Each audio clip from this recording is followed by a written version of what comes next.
Hey, my friends, welcome back to Nichols Make Sense. I want to talk today about the most powerful productivity tool that you own.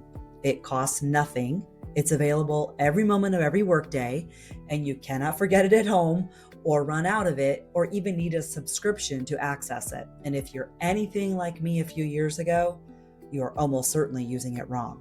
Your breath. I know how that sounds. I spent years rolling my eyes at just breathe advice while my inbox was a disaster and my to-do list was multiplying. But here's what I didn't understand and what I want to make sure that is absolutely clear today. This is not about relaxation. This is not soft and it's not even aspirational. It's physiology. And once you understand the mechanism, the actual why behind it, you will never think about your breath the same way again. I'm Diane Nichols, a business and nervous system mentor and the founder of System Sanctuary, where I guide solopreneurs like you to untangle the connection between your digital chaos and your internal state, because those two things are not separate conversations. This is Nichols Make Sense, and today we are making sense of your breath. Last week, we talked about the three nervous system states: your sanctuary state at the top, that fight or flight in the middle, and freeze at the ground floor. If you haven't listened to that episode yet, go back. It is the foundation for everything that we're building here. Here's what we didn't go deep on last week: how to actually move between those floors on purpose. Your autonomic nervous system runs automatically. We talked about this, but here's what most people don't know. Your breath is the part of your autonomic system that you can consciously control.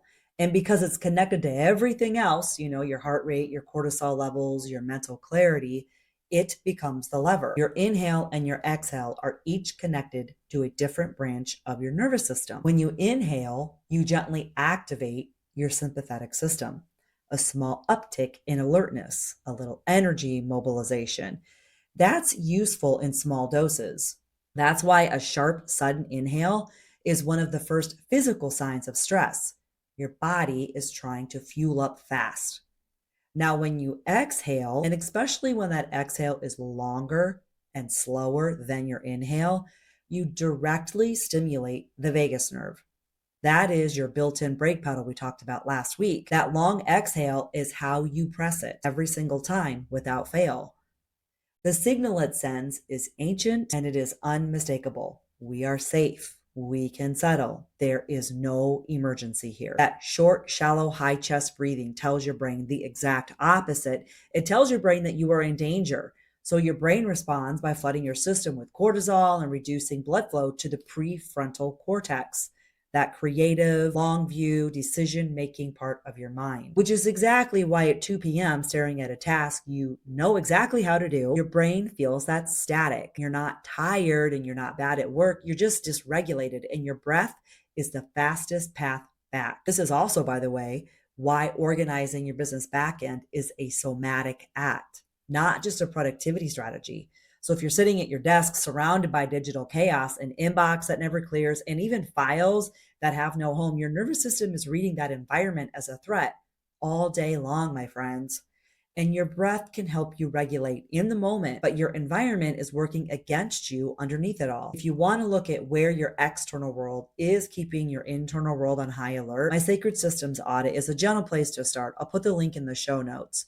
But I want to give you something practical, not a 60-minute morning practice, not even a meditation cushion requirement, just 3 simple techniques. And each of them are designed for a specific type of moment in your workday. And I want to invite you to actually try all 3 this week, if or when needed. The first is the 4-6 reset. This is your everyday tool. Use it when you feel yourself starting to tighten, when you're transitioning between tasks, perhaps, when you open your email and you feel that familiar low-level clench, when your focus starts to scatter and you need to bring it back. And what that looks like is inhaling through your nose for a count of 4, and then exhaling slowly through your mouth for a count of 6. So like we discussed, taking that exhale longer, that is always the key. And then repeat it 2 more times for a total of 3 rounds. You will feel your shoulders drop after this. You may even yawn. That yawn is not boredom. That's your nervous system releasing a layer of held tension. Let it happen. It's a good sign, actually. The second technique is box breathing. And this one is for those high stakes moments, before a discovery call or a sales call, before you hit send on something that matters, before you make a decision that your fear is trying to make for you, before you record a podcast, maybe. Not that I would know anything about that. So we're creating a box with our breath is what we're doing. So we inhale for the count of 4. We hold at the top for 4. We exhale for 4, and we hold at the bottom for 4. And if you do 4 full rounds, it literally only takes you 60 seconds. So again, inhale for 4, hold at the top for 4, exhale for 4, and hold at the bottom for 4. What box breathing does is create a slow, rhythmic, steady signal. And what that does is tells your system, we have time. We are in control. There is no emergency. And your prefrontal cortex that we talked about last week, that part that went offline under stress, it starts to come back online. And your decisions will become clearer, more aligned, less reactive. And for what it's worth, this is the same technique used by Navy SEALs before high pressure situations. I find that unreasonably reassuring before a sales conversation. The third technique is the physiological sigh. This one is for the more acute moments when something spikes fast, the email that wasn't what you hoped, the tech that breaks at the worst possible time, the moment your system escalates and you need to interrupt it before it takes over your afternoon. Here's the technique. Take a normal inhale, and then before you exhale, take one quick additional sniff through your nose.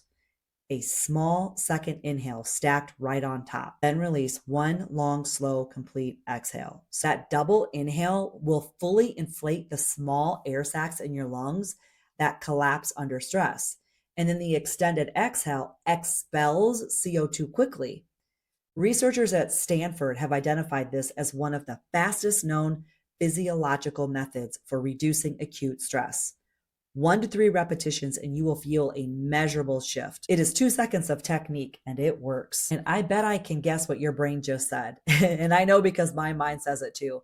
I can't add another thing. I am barely keeping up with what I'm doing now. Here's the thing. I'm not asking you to add anything. What I'm asking is that you find the anchor points that you already have. You already transition between tasks. Before you open your email, 3 rounds of the 4 to 6. Before a call, 1 round of the box breathing. The moment something spikes, 1 physiological sigh. These are not extra minutes. These are the seconds you were already losing to spinning in stress. You're just simply redirecting them. If it helps, put a sticky note on your monitor with 1 word, exhale. That single word is enough of a pattern interrupt to break a survival breathing cycle mid-workday. And if the breath work is something you want to build into a more structured practice, if you want to look at how your whole back-end environment is affecting your regulation, that's exactly the kind of work we do inside Strategic Blueprint. It's not just a program on systems or productivity. It's an accelerator building the container, internal and external, that lets you actually work from your sanctuary state. The link is also in the show notes if you want to learn more. But here's what I want to leave you with today, because this is the layer underneath everything we've talked about. If you find that no matter what you do, your breathing is tight or high, shallow all day long, if survival breathing feels like your default and not the exception, that, my friends, is your body sending you information. Will you listen to it? Will you pause for 30 seconds to address it? Because it has assessed your environment and it has decided that it is not safe. Now, sometimes that is temporary, a hard season, a stretch of growth, a week that maybe asks too much of you. That passes. But sometimes the chronic shallow breathing is your body's response to a business backend that is quietly coded as threat. The inbox never gets to the bottom. The files have no home. The scattered project task list, the systems that don't exist. Every time a task requires you to start from scratch. And then the digital clutter that greets you every time you open your laptop is telling your nervous system there is so much unresolved here, but your breath is always available. And it is such a simple tool that we often omit. But the truth is we need it. And we also owe it to ourselves to ask the harder question. Why is my body working this hard to feel safe at my own desk? That question and its answer is a lot of what we entangle together here. And if you want to start looking at where your environment might be the source of that tension, the Sacred Systems Audit is a gentle, honest place to begin. You can find it in the show notes. So the next time that your business feels heavy, don't reach for more coffee. Don't open another tab. Don't distract yourself by go scrolling on Instagram. And don't even tell yourself to try harder. Just find your exhale. It really can be that simple. Business is simple when your body remembers it's safe. I'm Diane Nichols, and I'm so honored to walk this path with you. Stay gold, my friends.